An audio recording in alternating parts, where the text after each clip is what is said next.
Welcome to Digital Marketing in 5, where we talk about all the things you probably should have seen on the internet this week. There are more and more brands going retail. We got news about inflation, what's going to happen to the market, how that's going to impact your Black Friday, Q4, Q1, and 2024, plus the creative shrinking sponge. This is going to be super fun. So without further ado, let's get to it.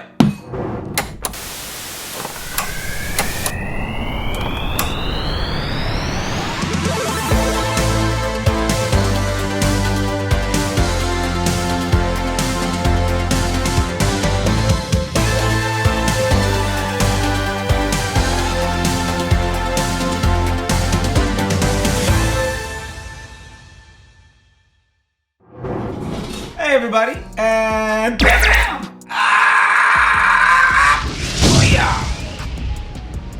there we go. Okay, welcome everybody. Don't forget to like and subscribe if you like the show, and don't forget to ring the bell so you don't miss anything else. And remember, as always, to go to CharleyBot.ai for all the free help that you could possibly need on anything when it comes to digital marketing and business development. It's 100% free, 100% of the time, from me to you, without any sponsors, without any ads, and no bullshit. So go check it out. All right.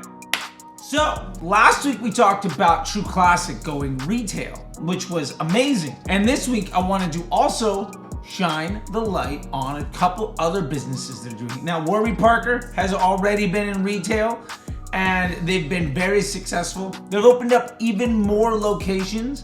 It's almost a dozen new locations, and they've been citing it as one of the sources of their growth. You're seeing a lot of direct-to-consumer businesses that have gone retail that have failed massively, being pointed to as why direct-to-consumer isn't working. However, that's not the reason they failed. If you remember last week, we talked about VC funding and a lot of other things going on in the D2C space, and well-run companies are overcoming many of these issues, like True Classic, like Warby, and shout out to Figs. Figs is opening up their own retail, and I think this is tremendous news. And honestly, the timing is fantastic for them. We are sitting in a spot where basically we have underpriced money. Right now is one of the most difficult times, financially speaking, for businesses. And one of the reasons for that is that interest rates are higher than they've really been since the D2C darling space really blew up.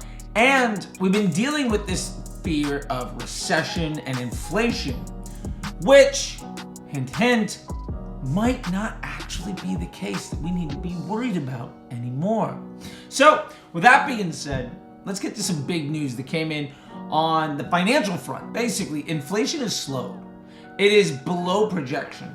And this might very soon result in pullbacks on interest rates from the Fed, which means that lending will become more cost efficient for the lendee, the person borrowing the money. Now, what really is important here is that this means that interest rates can come down and that money will get cheaper. So brands that have been built on the back of good foundations are going to see an opportunity to be more successful. Also, it means that the impact of the gap between inflation and wages is going to slow in its growth. Now, many of you have been aware of probably the Great Depression. Fun fact, you actually look at the math versus average wage and cost of living. The people in the Great Depression were actually making more money than the people that are living now against the cost of living. We're actually in a far worse financial situation today than they were then. But that's kind of out of our control right now in the D2C space. The beautiful thing is that the fear and the planning of this massive recession that was coming is something we can probably put behind us. And why this is really important is it's probably not going to make a huge impact on your Black Friday. But it means that next summer probably won't be as bad as this summer.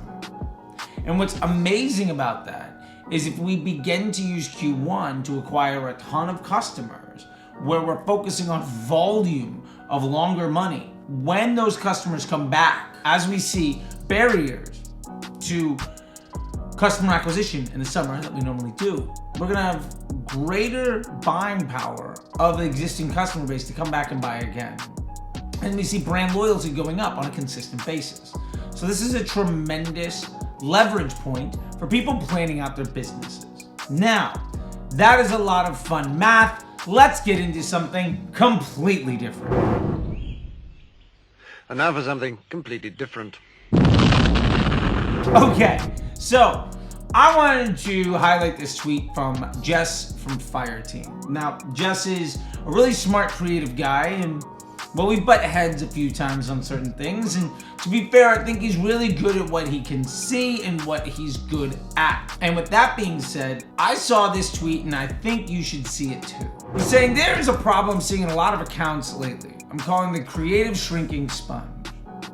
Now, what he's basically talking about here is brands that are leveraging more and more images and more cost cap. And why is that what brands have been doing? Well, we've been talking about it on this channel for months now. Images tend to sit lower in the funnel than videos do.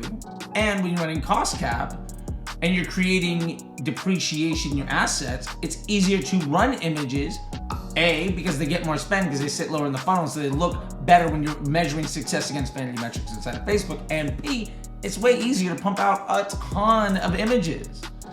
So operationally, it's a lot easier to make the vanity metrics that prevent you from getting fired than it is to leverage video. Now, he goes on to point out a top of funnel 7-day frequency of over 2.0, which this is where I might not really necessarily have to agree with what he's saying, because, well, we shouldn't ever really be looking at top of funnel or mid funnel or bottom funnel for inside of our Facebook ad account because, well, it's Facebook. You don't do that. And frequency really only matters at the day level. But what he goes on to say is basically the point that he's trying to get to, and maybe I disagree with him how he got there. Basically saying that by the time your top of funnel effort is doing this much retargeting, it's basically mid funnel. It's basically bottom of funnel. And I'd say, yeah, if any ad is getting more than a 1.2, 1.3 on a daily basis, it's basically a bottom funnel ad to begin with. I don't care if it's broad, it's still retargeting in the way that it's being used. And what I love is that Jess goes on to say, this is why creative testing without cost control and with creative strategy, in his point, leveraging video, is essential, along with patience, to scale.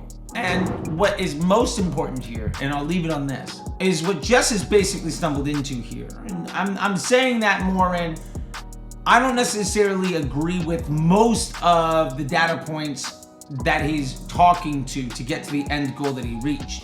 But his end goal is absolutely correct. When you are trying to make Facebook look good, the net result is a loss in your business. And my prediction is we're going to see more and more people that push cost controls, cost caps, ultimately say Facebook just isn't working. They're going to also say you need more images because they index lower in the funnel, which basically means they're less incremental in the sales volume. You're going to make less money, but you're gonna make Facebook look good. And ultimately, we have to remember one simple thing. The definition of success for the majority of the people that are in this space is not getting fired in the first 90 days. That's the business model of basically every ad agency. Let me make sure I don't get fired in the first 90 days, and then we're gonna put you on to the non-onboarding team, which basically means we're going to give you the B and C players because we need the onboarding team to go after those new clients to make sure they don't fire it. It is a business model based around, can I not get fired? And the way you do that is by taking as much credit for everybody else's work as possible. And ultimately what that does is it pushes the amount of time that you can be held accountable for the failure of the business. Hopefully, we're going to see that continue to struggle as a business model. And that's what the Facebook Ads MBA program is all for. That's what Disruptor School is for. And so why not throw one thing up here right here? Boom, boom. QR code for the Facebook Ads MBA program. If you want to check it out, that's where I teach you all my standard operating procedures. I had hundreds of people go through it. Never had anybody ever ask for a refund. 7, 8, 9-figure exits. I mean, this is the blueprint. Not a sales, but anyway, that's a weird way to end it, which we usually do here. And yeah, so with that being said, you all take care of yourself out there. Until next time, I'll see you on the internet.